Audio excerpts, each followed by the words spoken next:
तुम्ही सर्व प्रिपेअर केले त्याचबरोबर MCQ पण प्रिपेअर केले तर तुम्हाला आउट ऑफ मार्क्स सहजच मिळतील पेपरमध्ये. स्वागत आहे आपल्या सर्वांचं पुन्हा एकदा आणखी एका नवीन व्हिडिओमध्ये. आज आपण पाहणार आहोत क्लास 10चा सायन्स आणि पार्ट 1चे जे IMP क्वेश्चन आहेत, जे की सायन्स 1च्या येणाऱ्या एक्झामसाठी इम्पॉर्टंट आहेत, ते आपण क्वेश्चन या व्हिडिओमध्ये कव्हर करणार आहोत. तर ते सर्व क्वेश्चन तुम्ही पाहायचे आहेत, त्यांची तुम्ही प्रॅक्टिस करायचे आहेत, त्याचबरोबर तुम्हाला ते लर्न करायचे आहेत, कन्सेप्ट समजून घ्यायचे आहे. तर जो पेपर झालेला आहे त्यामध्ये मी IMP क्वेश्चन दिले होते, त्यातले बरेचसे क्वेश्चन आजही आलेले होते.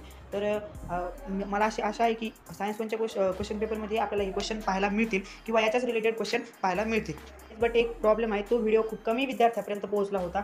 बट मी अशी आशा करतो की तुम्ही हा व्हिडिओ जास्तीत जास्त विद्यार्थ्यापर्यंत पोहोचवताल. त्यासाठी व्हिडिओला लाईक करा, जेणेकरून YouTube ही दुसऱ्या विद्यार्थ्यांना हा व्हिडिओ रेकमेंड करेन आणि त्याचबरोबर तुम्ही आपल्या मित्रांबरोबर हा व्हिडिओ नक्की शेअर करा. चला तर व्हिडिओला सुरुवात करूया.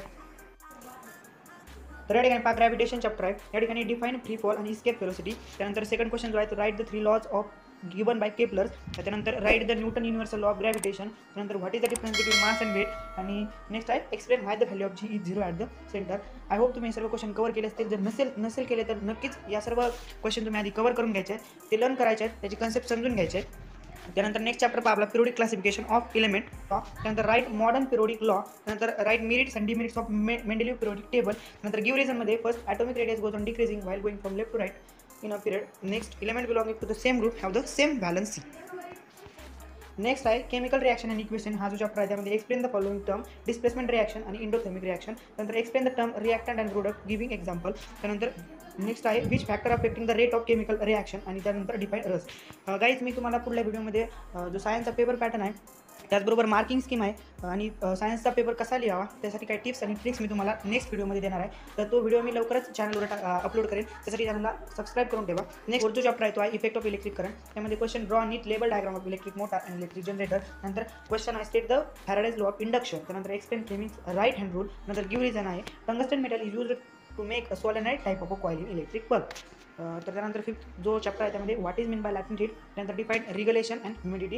Next what is mean by specific heat capacity. आणि त्यानंतरचा क्वेश्चन आहे explain the working of Hope's apparatus. त्यानंतर what is the role of anomalous behaviour of water in preserving aquatic life in regions of cold climate. Light त्यामध्ये write the laws of refraction. त्यानंतर write 3 rules of refraction of light in different media.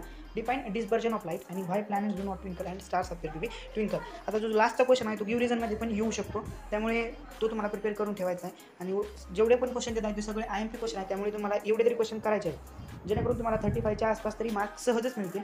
आणि जर तुम्ही सर्व prepare केले त्याचबरोबर MCQ पण prepare केले तर तुम्हाला आउट ऑफ मार्क्स सहजच मिळतील पेपरमध्ये. त्यानंतर डिस्टिंग्विश बिटवीन फार साइटेडनेस आणि नियर साइटेडनेस. त्यानंतर कॉन्केव्ह लेन्स आणि कॉन्व्हेक्स लेन्सचा डिफरन्स. नेक्स्ट आहे write the use of concave lens.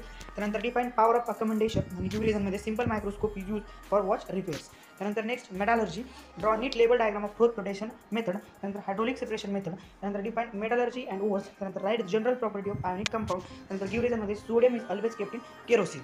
Next आहे कार्बन कंपाऊंड्स. यामध्ये explain the following terms covalent bond, functional group, unsaturated hydrocarbon, alkane. त्यानंतर what is catalyst. Define polymers. नंतर write structure formula for the following IUPAC names. त्यामध्ये first आहे propane two ol. Second आहे methanol. Next आहे butanoic acid. Fourth आहे 2-क्लोरोब्युटेन. तुम्हाला IUPAC name जवळजवळ सगळ्या जेवढे पण आपल्याला स्ट्रक्चर दिलेले आहेत ते सर्वांचे आपल्याला IUPAC नेम करून जायचे आहेत. बट जर तुमच्याकडे वेळ कमी असेल तर तुम्ही एवढे तरी पाहून जायचे. त्यानंतर next pass space mission. What is mean by artificial satellite. त्यानंतर next what is mean by satellite launch vehicle. Explain a satellite launch vehicle develop by ISRO with the help of schematic diagram. How are the orbit of satellite classified. आता या ठिकाणी pass space mission आणि gravitation यावरती numerical जास्त पडतात, तर मी next व्हिडिओमध्ये तुम्हाला IMP जे न्यूमेरिकल आहे ते पण प्रोव्हाइड करणार आहे. तर त्यासाठी तुम्ही चॅनलला सबस्क्राईब करून ठेवा. या ठिकाणी आपले IMP क्वेश्चन जे आहेत ते कंप्लीट झालेले आहेत. या ठिकाणी सर्व क्वेश्चन मी कव्हर केले आहेत. तर thanks for watching the video at last. हा व्हिडिओ आपल्या मित्रांबरोबर नक्की शेअर करा. त्याचबरोबर व्हिडिओ आवडला असल्यास लाईक करा. त्याचबरोबर अशा नवनवीन व्हिडिओसाठी चॅनलला सबस्क्राईब करून ठेवा.